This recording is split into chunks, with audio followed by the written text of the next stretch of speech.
Thank you so much for those words. Wow. President of the General Assembly, United Nations, UN Deputy Secretary General, Executive Director, UN Women, distinguished ladies and gentlemen. When I was a very young person, I began my career as an actress. Whenever my mother wasn't free to drive me into Manhattan for auditions, I would take the train from suburban New Jersey and meet my father, who would have left his desk at the law office where he worked, and we would meet under the upper platform arrival and departure sign in Penn Station. We would then get on the subway together, and when we surfaced, he would ask me, "Which way is north?" I wasn't very good at finding north in the beginning, but I auditioned a fair amount, and so my dad kept asking me, "Which way is north?" Over time, I got better at finding it.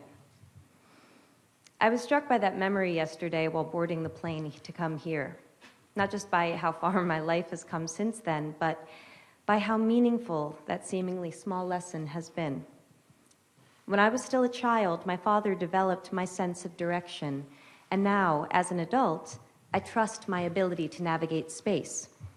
My father helped give me the confidence to guide myself through the world. In late March last year, 2016, I became a parent for the first time. I remember the indescribable and, as I understand it, pretty universal experience of holding my week-old son and feeling my priorities change on a cellular level. I remember I experienced a shift in consciousness that gave me the ability to maintain my love of career and also cherish something else, someone else, so much, much more.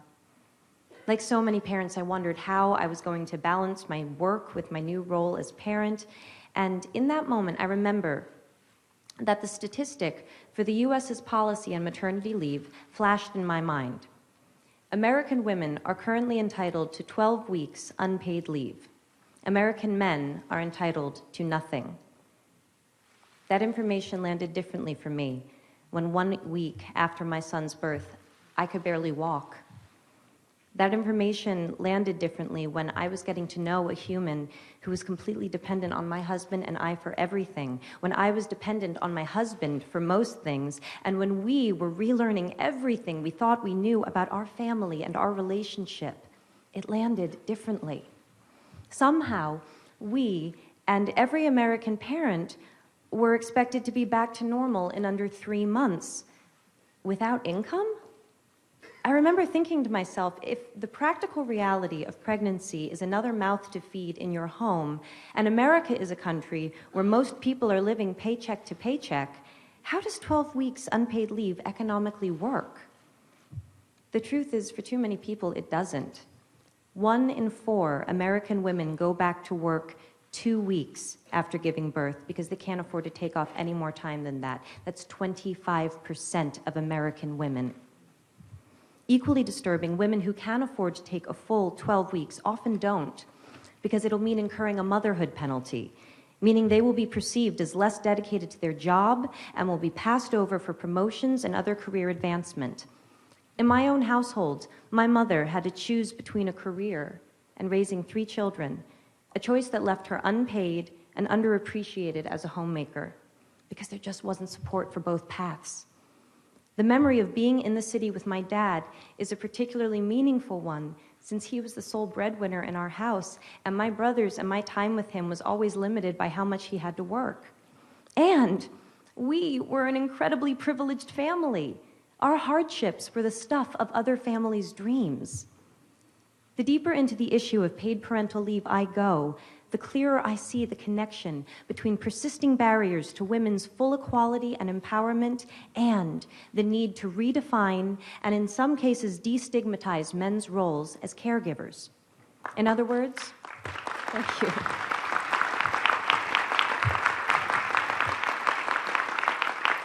In other words, in order to liberate women, we need to liberate men. The assumption and common practice that women and girls look after the home and the family is a stubborn and very real stereotype that not only discriminates against women, but limits men's participation and connection within the family and society. These limitations have broad-ranging and significant effects for them and for the children. We know this. So why do we continue to undervalue fathers and overburden mothers? Paid parental leave is not about taking days off work. It's about creating the freedom to define roles, to choose how to invest time, and to establish new, positive cycles of behavior.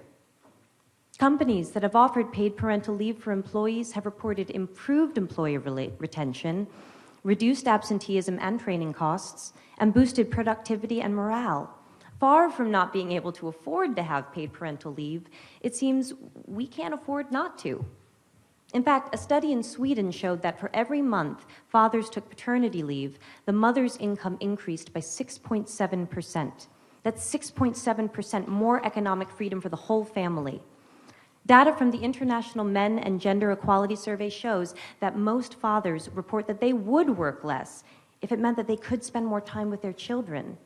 And picking up on the thread that the Prime Minister mentioned, I'd like to ask, how many of us here today saw our dads enough growing up? How many of you dads here see your kids enough now? We need to help each other if we are going to grow.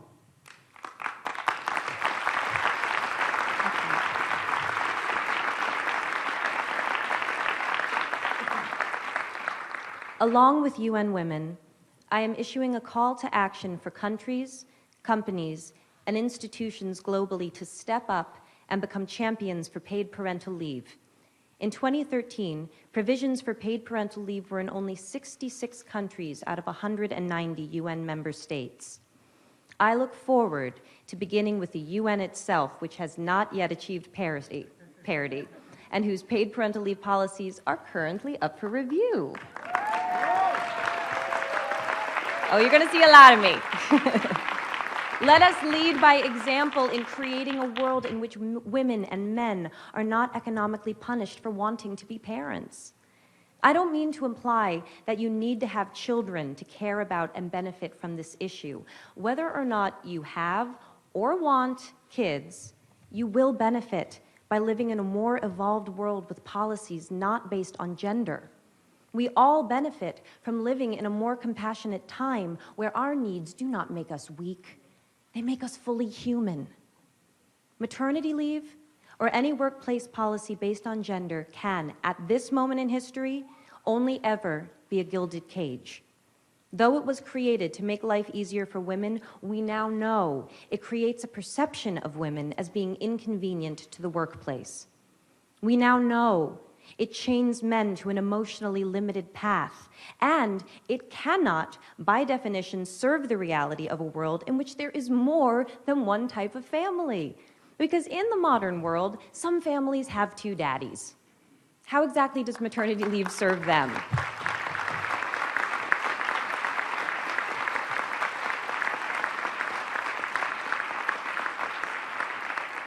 Today, on International Women's Day, I would like to thank all of those who went before in creating our current policies.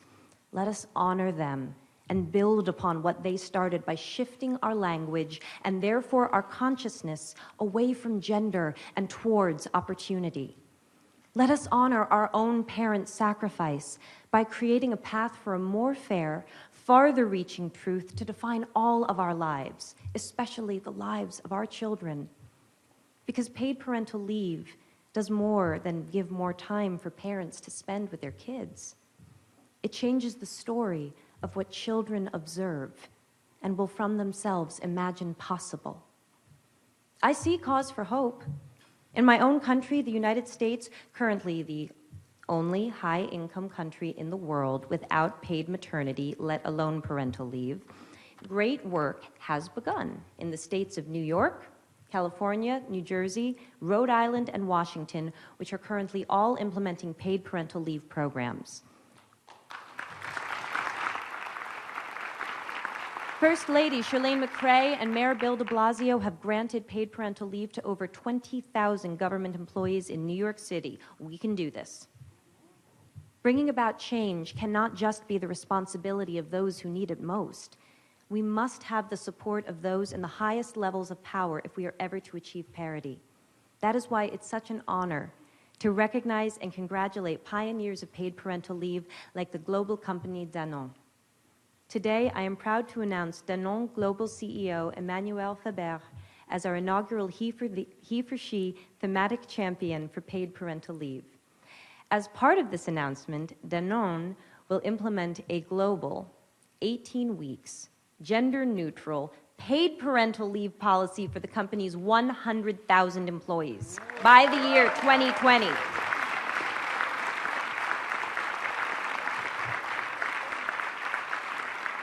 Monsieur Faber, when Ambassador Emma Watson delivered her now iconic He for She speech and stated that if we live in a world where men occupy a majority of positions of power, we need men to believe in the necessity of change, I believe she was speaking about visionaries like you.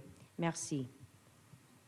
Imagine what the world could look like 1 generation from now if a policy like Danone's becomes the new standard. If 100,000 people become 100 million, 1 billion more. Every generation must find their north. When women around the world demanded the right to vote, we took a fundamental step towards equality. North.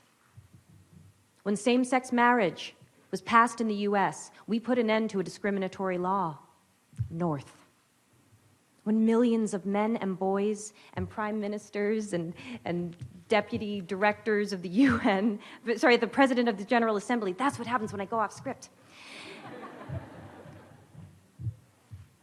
When men, like the men in this room and around the world, the ones we cannot see, the ones who support us in ways we cannot know but we feel, when they answered Emma Watson's call to be he for she, the world grew.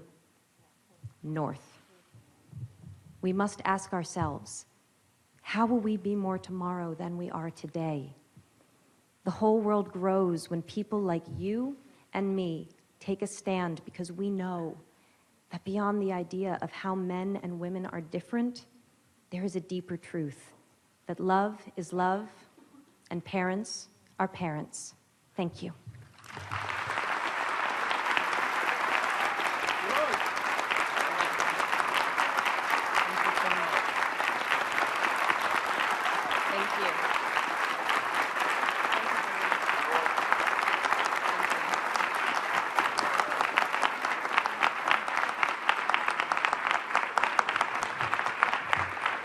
Miss Anne Hathaway.